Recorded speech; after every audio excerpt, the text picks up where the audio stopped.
Hello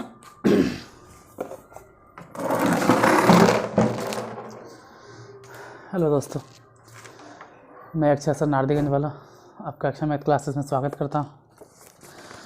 हम लोग अभी एनसीईआरटी से अर्थमेटिक प्रोग्रेशन का प्रॉब्लम सॉल्व कर रहे थे। एक्सरसाइज 5.1 ख़त्म कर चुके थे और 5.2 पे आना।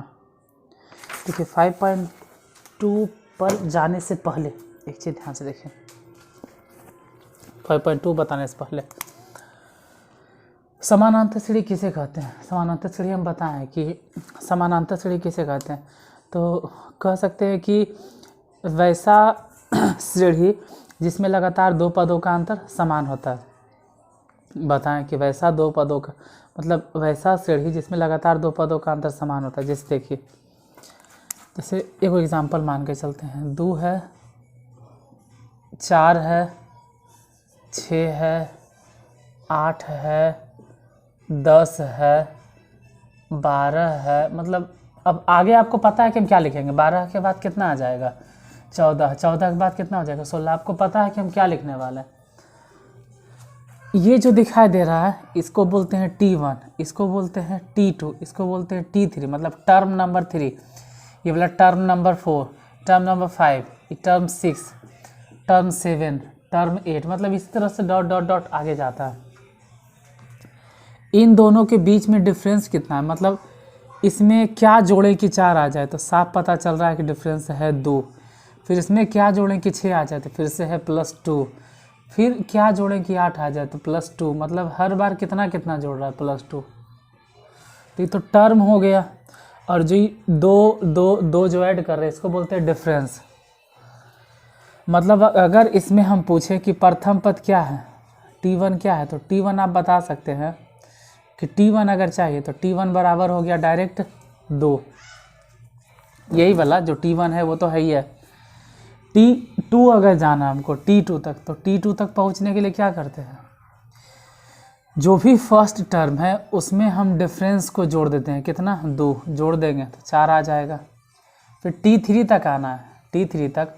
तो इस बार फर्स्ट टर्म में 2 कई बार जोड़ना पड़ा? 2 बार। मतलब अगर थर्ड टर्म तक आना है, तीसरे पद में, तो तीसरा पद तक पहुंचने के लिए हमको 2 बार जोड़ना पड़ा। अच्छा, T4 तक अगर जाना है तो कई बार 2 कई बार ऐड करेंगे। अगर चौथे पद तक जाना है तो हमको 2 3 बार जोड़ना पड़ेगा। ध्यान से सुनिएगा। अगर हम कह रहे हैं कि दूसरे पद पर आना है तो 1 बार सिर्फ जोड़े। अगर तीसरे पद पर जाना है तो 2 बार जोड़े। चौथे पद तक जाना है तो 2 3 बार जोड़े। अगर पांचवें पद तक जाना है, पांचवें पद तक जाना है तो 1 2 3 4 बार जोड़े हैं। इसी तरह से छठे पद तक जाना है तो 1 बार और जोड़ देंगे, यानी 5 बार जोड़ेंगे। अभी 2 4 6 है तब। अगर 2 4 6 नहीं रहे तब देखिए, सपोज दैट 2 4 6 नहीं रहे, मान लेते हैं कि फर्स्ट टर्म A है और डिफरेंस बतला दिया गया कि D है। डिफरेंस बता दिया गया D है। तो अगर फर्स्ट टर्म मतलब T1 बराबर अगर A है तो T2 बराबर क्या हो जाएगा? T2 बराबर क्या हो जाएगा? तो A में डिफरेंस को ऐड कर दो, मतलब हो गया A प्लस D। हम सीधा सिंपल सरल भाषा में A प्लस D। इसी तरह से अगर एक बार और D ऐड कर देंगे तो ये पहला टर्म, ये दूसरा टर्म, अब आ जाएगा तीसरा टर्म। कितना आ जाएगा? एक बार D और ऐड कर दो तो A प्लस D तो है ही था, D और जोड़ देंगे तो D और D कितना हो जाएगा? 2D। मतलब थर्ड टर्म हो गया प्लस 2D। अच्छा, एक बार अगर और D जोड़ देते हैं, एक बार और D ऐड कर दिए तो A प्लस 2D है ही था, अब क्या D हो गया? 3D। मतलब कहते T4।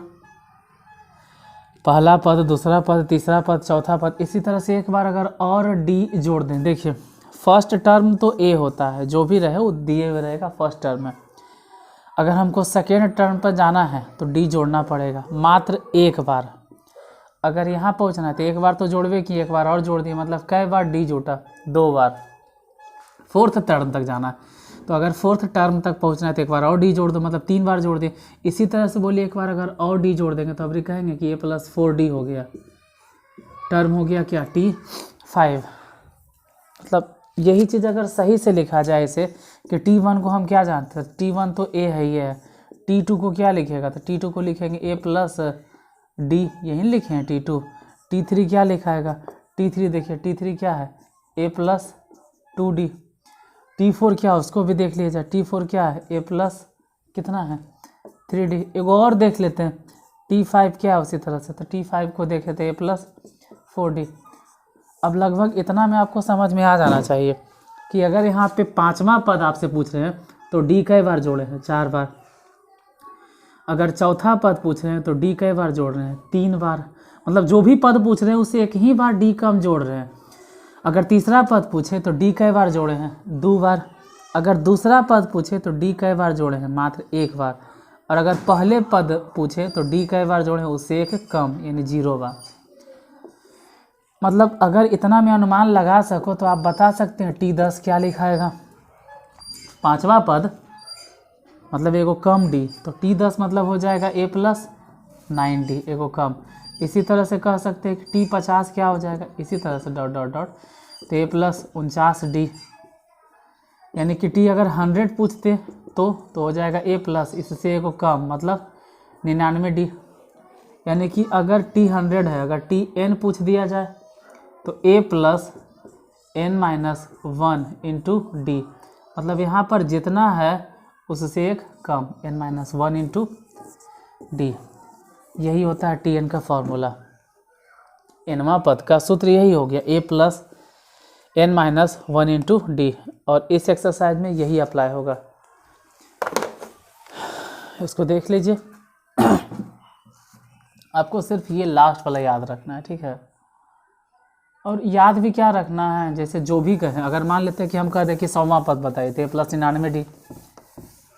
अगर कहते कि 500वां पद बताइए तो a+499d। जितना कहेंगे उससे d एगो कम होगा, बस इतने तो करना होता है।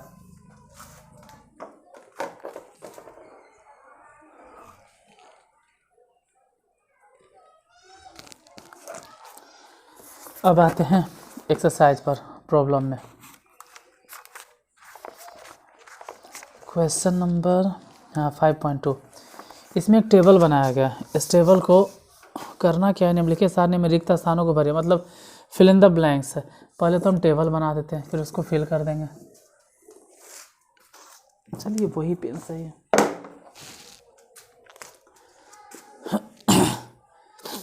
इसमें 2 2 4 1 5, हाँ हो जाएगा। यहाँ पर a है, इसमें d है, इसमें n है और इसमें an है। देखो NCERT an फॉलो करता है, जबकि इसको an की बजाय हम tn भी लिख सकते हैं, कोई दिक्कत नहीं है। फर्स्ट नंबर में, सेकेंड नंबर में, third number, fourth number and fifth number. पहले में a की जगह आप कितना है 7, दूसरे में -18, तीसरे में पता नहीं, चौथे में -18.9, पाँचवें में 35 और उसके बाद d है 3। यहाँ पे फिल इन द ब्लैंक्स, यहाँ पर है माइनस में 3, इस जगह पे है 2.5 और यहाँ पर है 0। इसमें n बराबर है 8, फिर है 10, फिर है 18, फिर है डॉट डॉट डॉट, फिर 105। इधर पूछ रहा है खाली स्थान, यहाँ पर 0, ये -5 और ये वाला 3.6 और डॉट डॉट डॉट। मतलब एक एक गो में 5 हिसाब हैं, तो ध्यान से देखना पड़ेगा। एक ही गो में 5 हिसाब हैं। देखिए जैसे फर्स्ट नंबर क्वेश्चन देखते हैं कि a बराबर कितना है 7 और d बराबर कितना है 3, n बराबर क्या है 8। तो निकालना क्या है an या tn, मतलब अगर यहीं पर हम निकाल दें। ऐसे तो यहाँ सिर्फ आंसर लिखना है, सिर्फ आंसर लिखना है। फिर बतला रहे कि इस जगह पर सिर्फ आपको आंसर लिखना है, लेकिन हम इतने ही जगह में बना देते हैं क्योंकि ऑब्जेक्टिव होगा। अगर इस तरह का रहेगा तो सिर्फ आंसर भरना होगा। तो निकालना क्या है आपको टी एन मतलब T8, और T8 का सूत्र क्या होता है, T8 बराबर फॉर्मूला होगा A प्लस 7D, ए मतलब हो गया 7, और 7D 7 इंटू डी मतलब कितना चल रहा है 3, तो इसको देख लेते हैं। 7 या 21 हो गया, और उसमें 7 को जोड़ दीजिएगा, तो 21 और 7 जोड़ देंगे तो कितना हो जाएगा 28 बन गया। यही आंसर होगा। आप अलग से बना के भी लिख सकते हैं, हम डायरेक्ट वहीं लिख दिए। इसमें a बराबर कितना है -18, n बराबर क्या है 10, और tn कितना है 0, मतलब यहीं पर हम बना देंगे इतने ही जगह में। आप अलग से उसको बनाकर सेपरेट भी लिख सकते हैं, हम तो जल्दी जल्दी में यहीं पे बना दे रहे हैं, आप अलग से बना लीजिए। यहीं पर हम लिखेंगे, हालांकि सूत्र क्या होता है अगर tn देखा जाए। चलो इसको साइड में ही यहाँ लिखते हैं, दिखाई तो दे रहा होगा, यहीं पर लिखते हैं, इतने ही जगह में हम इसको सॉल्व कर देंगे। देखिए tn का फॉर्मूला क्या होता है, tn क्यों लिखें, tn इसे हम लोग जानते हैं ना tn, तो tn क्यों लिखें, n के जगह पर कितना लिखना है 10, तो t10 लिखो, और t10 का सूत्र क्या हो जाएगा a प्लस 9d, इसे बता रहे थे ना t10 है, तो जितना भी है उससे कम डिफरेंस जोड़ना है, तो a प्लस 9d, a मतलब कितना है -18 प्लस 9, d मैंने कितना डिफरेंस ढूंढना है, डिफरेंस कितना है, तो यहाँ पर वही तो दिक्कत है कि डिफरेंस ही नहीं है, तो कोई बात नहीं, डिफरेंस को छोड़ दीजिए। और हालांकि यहाँ पे t10 भी हम जो लिखे हैं वो t10 उसका वैल्यू पता है, t10 का मान पता है, कहेंगे कहाँ पता है, देखो n बराबर भले ही 10 है, लेकिन इधर वाला जो है an है या तो tn है, जो भी बोलो an या तो tn, तो tn के जगह पे बैठा देंगे 0, इधर हो गया -18 प्लस में 9d, प्लस में 9d। अब इधर बना देते हैं, 18 को इधर भेज दो तो 18 बराबर में 9d, 9 से ही कैंसिल हो गया, तो कितना आ गया d बराबर 2, यानी इस जगह पे कितना भर देंगे 2। यहाँ देखिए अब इसमें देखो d पता है, n भी पता है, और tn पता है, तो फिर यहाँ पर हम इतने ही जगह हम बना देते हैं, फिर से यहाँ पे घेर के लिख दे रहे हैं। tn बराबर सूत्र क्या होगा, tn बराबर, tn क्यों लिखें, n के जगह पे तो पता है कि इस बार n के जगह पे कितना 18, तो n के जगह पे लिखो 18, और t18 बराबर सूत्र क्या हो जाएगा a प्लस 17d, a मतलब a, अभी मान नहीं बैठाएं क्योंकि a इस बार पता नहीं है, तो a को छोड़ दिए, और प्लस में 17d, 17, और डिफरेंस कितना है, डिफरेंस अगर देखें तो डिफरेंस कितना है माइनस में 3, तो -3 रख दो, t18 मतलब tn, तो इस लाइन में देखो सब चीज़ दिया गया है, सिर्फ a नहीं था तो ये रहने दिए, और tn पता है ही है, t18 पता है कितना -5, तो -5 हो गया।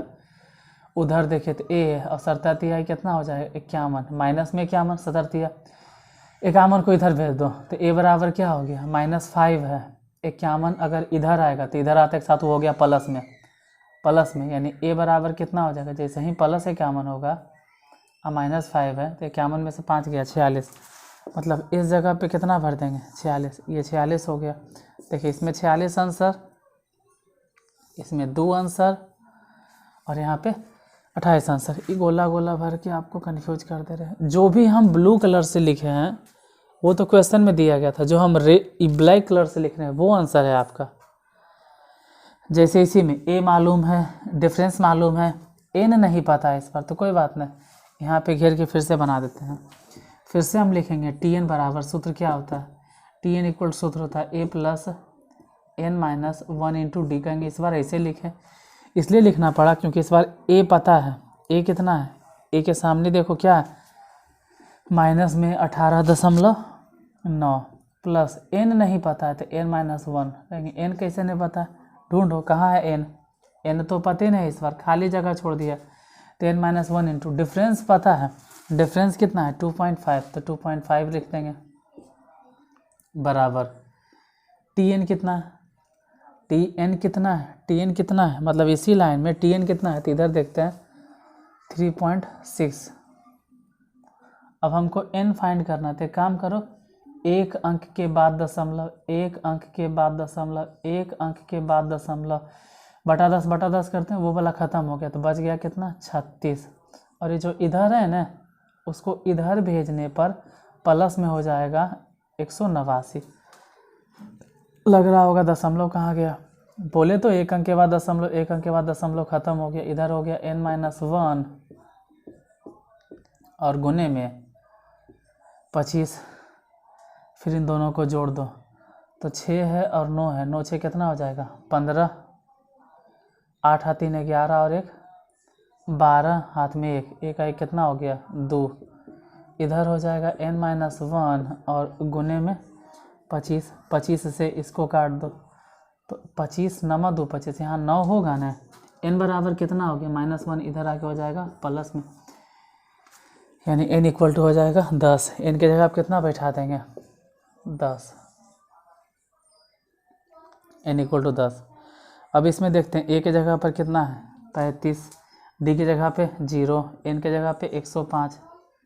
चलो फिर से सूत्र लगा देते हैं, वही वाला जो ऊपर लिखे थे, tn या an का सूत्र क्या होता है a प्लस a मतलब कितना हो गया 35 प्लस n-1, तो n कितना चल रहा है इस जगह पे अगर देखें n बराबर कितना चल रहा है, जैसे tn जो लिखे हैं ना वहाँ डायरेक्ट लिख देते हैं, n की जगह आप कितना 105, 105 नहीं है तो 105, तो a प्लस 104 d माने कितना हो जाएगा, डिफरेंस कितना है, डिफरेंस है 0, यानी कि t 105 कितना निकल गया, तो 0 गुने 104 मतलब ये तो 0 हो गया, बच गया कितना 35, तो ये वाला आंसर हो जाएगा।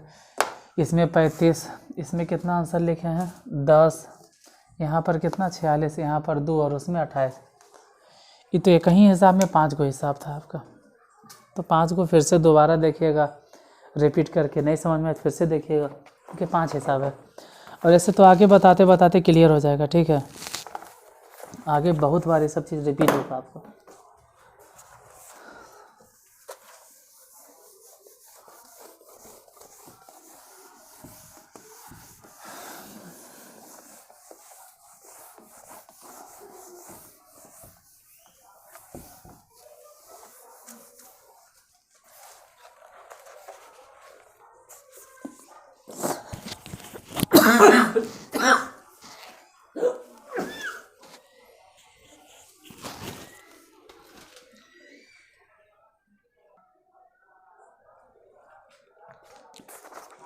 चलिए क्वेश्चन नंबर 2 पे आते हैं, 2 कहाँ है, क्वेश्चन नंबर 2, दूसरा नंबर क्वेश्चन, इसमें भी निम्नलिखित में से सही उत्तर चुनिए और इसका औचित्य दीजिए। जैसे फर्स्ट नंबर जो क्वेश्चन है उसमें दिया गया है AP 10 है, 7 है, 4 है, dot dot dot dot dot का 30वां पद ज्ञात करें, 30वां पद ज्ञात करें। अगर इसका 30वां पद निकालना है तो क्या करेंगे, देखिए क्या करना होगा इसका 30वां पद निकालने के लिए। अगर इसका 30वां पद चाहिए, ठीक है, 30वां पद बताइए, देखिए क्या करना होगा इसमें a बराबर कितना है, स्टार्टिंग टर्म कितना है 10, शुरू में तो 10 है, फिर डिफरेंस क्या लग रहा है, डिफरेंस इससे ये ज़्यादा है या कम है, मतलब क्या 10 में क्या जोड़ने के साथ आ गया, तो जाहिर सी बात है जोड़ने के तो सवाल ही नहीं उठते हैं, यहाँ पे -3 मतलब 3 घट रहा है, 7 से 4 जाने का मतलब है फिर से 3 घट रहा है, मतलब डिफरेंस यहाँ पर -3 चल रहा है, ठीक है। और निकालना है 30वां पद मतलब T30, तो डायरेक्ट T30 का ही फॉर्मूला लिखो ना भाई, T30 का सूत्र क्या होता है a प्लस 29D, a मतलब कितना, a का वैल्यू बतलाना है, a मतलब कितना हो जाएगा 10 प्लस में 29, डिफरेंस मैंने कितना, डिफरेंस कितना चल रहा है -3, तो -3 हो गया, यहाँ हो गया 10, 29 को गुना कर तो 29 का 29, 29 58, 29 दिया 87, अब 10 में से अगर 87 गया तो माइनस में हो जाएगा 77, यही होगा answer. Next number question, question number 2 पे आते हैं, सॉरी इसी का सेकेंड नंबर है।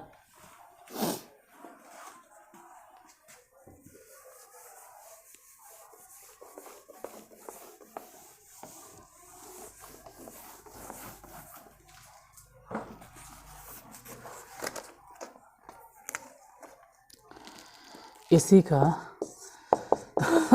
दूसरे का सेकेंड, इसमें कह रहा है कि ए पी कितना -3 -1/2 2 ...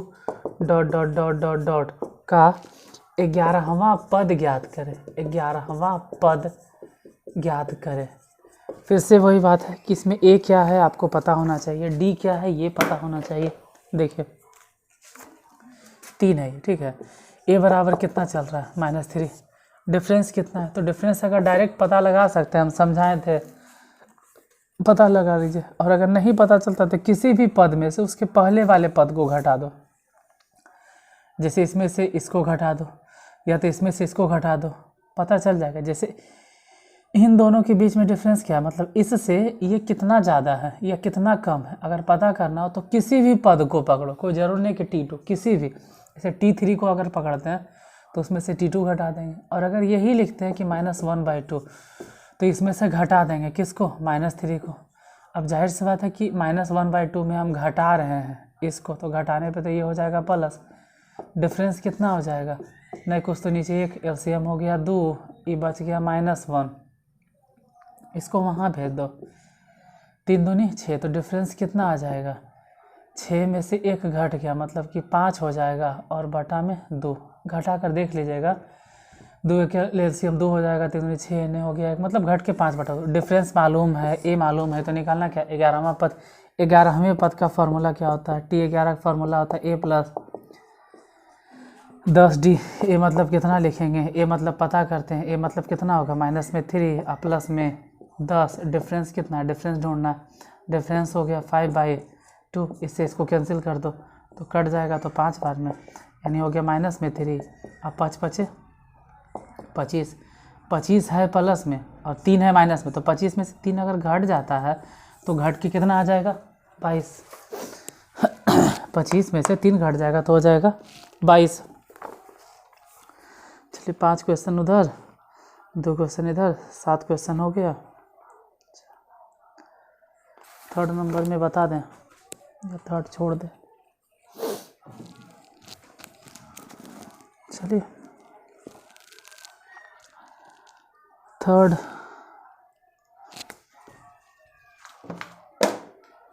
देखते हैं तीसरा भी।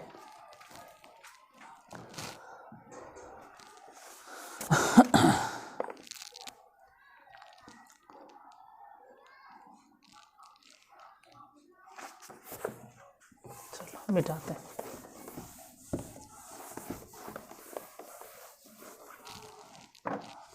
क्वेश्चन नंबर 3rd पे आ जाते हैं। 3rd का पहला नंबर, निम्नलिखित समांतर श्रेणियों में रिक्त खानों के पदों को ज्ञात कीजिए। फर्स्ट नंबर में है 2, फिर यहाँ पर है खाली बॉक्स, फिर यहाँ पर है 26, ठीक है। ये जो फर्स्ट है ये फर्स्ट टर्म हो गया, ये सेकेंड टर्म, ये थर्ड टर्म, मतलब देखा जाए तो T1 बराबर 2 है, और ये जो है T3 बराबर हो गया 26। अब T1 मालूम है कि 2 है, T1 पता है 2 है, T3 भी पता है 26 है। बीच वाला टर्म कैसे निकालें, तो अगर किसी तरह से हमको डिफरेंस पता चल जाए, यहाँ से यहाँ तक पहुँचने में अगर हमको डिफरेंस पता चल जाए तो सिंपल जोड़ देंगे। डिफरेंस कैसे पता चलेगा, तो T1 को हम लोग कह सकते हैं कि A है, T1 मतलब प्रथम पद है इसलिए A है, और T3 का फॉर्मूला जानते हैं कि A + 2D होता है, तो A + 2D बराबर में 26, जिसमें A का वैल्यू तो मालूम है, A के जगह पे मान पुट कर दो कितना 2, और प्लस में इधर हो गया 2 × डिफरेंस कितना है, तो कहाँ है डिफरेंस किधर है, ये तो है, तो कोई बात नहीं, डिफरेंस को इतने छोड़ दो, बराबर में हो गया 26। इधर तो 2D रह गया, बाकी जो इधर वाला 2 है ना इसको बराबर को उस तरफ ले जाइए, तो 26 और 2 जैसे ही उधर माइनस में गया घट के कितना हो जाएगा 2D बराबर 26 में से 2 गया तो 24, 2 से कैंसिल कर दो, अगर 2 से काट देते हैं तो कितना बार में कटेगा, 2 है और उधर 24 है, 12 दूनी 24, मतलब डिफरेंस पता चल गया कि 12 है। तो ठीक है, अगर 2 है इसमें 12 अगर जोड़ दिया जाए तो 2 में जैसे ही 12 जोड़ेंगे 14, और 14 में अगर 12 जोड़ेंगे तो 26, वो तो है ही, वो तो निकालना ही ना है, यानी आंसर इसमें कितना हो जाएगा 14। तो जो खाली स्थान था उसको भरना था। ये वाला तो हो गया, बाकी थर्ड के दूसरा तीसरा जो भी है, चलो दूसरा भी देख लेते, उसको भी क्यों छोड़े, उसको भी देख ही लेते हैं।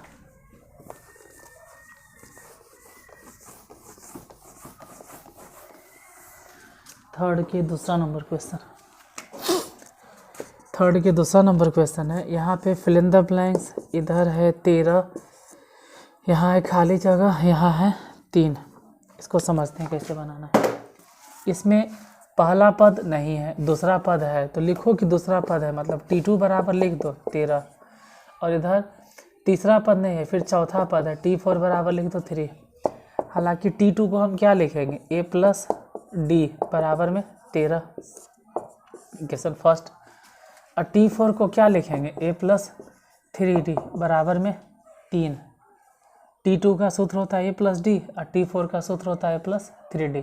इक्वेशन सेकेंड मान लो। अभी वाला इक्वेशन फर्स्ट है, यहाँ पर इक्वेशन सेकेंड है। अगर दोनों को हल करें तो A प्लस डी बराबर में हो जाएगा 13, और उधर से हो जाएगा A प्लस 3D बराबर में हो जाएगा 3। दोनों को हल करना है। 2 चर वाला रैखिक समीकरण, ये तो आता होगा, नहीं भी आता है तो ये भी बताएंगे जब ये चैप्टर पढ़ाएंगे। तो फिलहाल दोनों को हल करना। हल करने के लिए A और A एक जैसा इसको घटा दो तो ये हो जाएगा माइनस में। इक्वेशन फर्स्ट में अगर इक्वेशन सेकेंड को घटाएंगे तो घटाने पर सब चिन्ह बदल जाएगा, जैसे ही माइनस अंदर जाता है तो ये हो गया माइनस, ये भी माइनस और ये भी माइनस। इसके आगे देखो, इसके आगे नहीं कोई साइन दिखाई दे रहा है, मतलब प्लस है, माइनस गया, चिन्ह बदल गया, ये भी माइनस, वो भी माइनस, ए से ए कैंसिल, डी में से 3D घटा दो। तो डी में से अगर 3D घट गया फिर भी हो जाएगा माइनस में 2D। ए में से 3D घटा रहे तो माइनस में 2D। इधर 13 में से अगर 3 घट गया तो घट के कितना हो जाएगा 10, क्योंकि 13 में से 3 घटा रहे हैं तो 3 घटाएंगे तो प्लसे में 10 आएगा, 2 से कैंसिल, डी बराबर कितना हो जाएगा 5। लेकिन ये माइनस उधर भेज दो तो डी इक्वल टू हो गया -5। जब डी निकलिए गया तो ए निकालना कोई ज़रूरी नहीं कि ए एकदम निकालवे करेंगे, डी निकल गया ना यार। डी कितना आ गया -5। -5 मतलब समझ रहे हैं कि 5 इधर जुटेगा नहीं, 5 घटेगा कि माइनस में है। तो 13 में से 5 घट गया, कितना हो जाएगा 8। तो 8 आ गया आंसर। 8 में से 5 घटेगा तो वो तो लिख ले है 3। अब यहाँ सोचो क्या होगा, क्योंकि यहाँ पर भी तो वही सिचुएशन चला होगा, 5 घटवे नहीं किया होगा, उधर से 5 घट रहा था, यहाँ भी 5 घटा होगा। तो ये 13 कैसे आया, इसका मतलब है कि इस जगह पे क्या होगा 18। तो प्रथम पद हो जाएगा 18, मतलब लास्ट में लिख दीजिएगा कि T1 हो गया 18 और T3 हो गया 8। ऐसे तो फिल इन द ब्लैंक्स था तो वहीं पे हम भर दिए। सर इतना होगा। चलिए, पहला में 5 हिसाब हो गया, दूसरा में 2 हिसाब हो गया, और तीसरा में भी 2 हिसाब हो गया। आगे के हिसाब के लिए कल मिलते हैं थोड़ा सा। अब जाते जाते ये फॉर्मूला याद रखिएगा, ठीक है। ये वाला सूत्र याद रखना कि Tn बराबर क्या होता है। मेन तो यही अप्लाई होगा जब भी हो जाएगा। Tn इक्वल टू सूत्र क्या होता है, A plus n-1 into D, ठीक है। अगर इसके आगे आपको हिसाब देखना है, जैसे तीसरा में 3 हिसाब और बच गया, तो आगे का हिसाब अगर उस हिसाब का सॉल्यूशन चाहिए उस प्रॉब्लम का, तो ठीक है, नेक्स्ट वीडियो में मिलते हैं। कल के वीडियो में इसका सॉल्यूशन अब कल के वीडियो में करेंगे। अगर वीडियो पसंद आया हो तो प्लीज़ वीडियो को लाइक कीजिएगा और ज़्यादा से ज़्यादा लोगों तक शेयर कीजिएगा। और अगर आप मेरे चैनल पे नए हैं तो चैनल को सब्सक्राइब कीजिएगा। इतनी देर तक धैर्य बनाकर वीडियो को देखने के लिए बहुत बहुत धन्यवाद।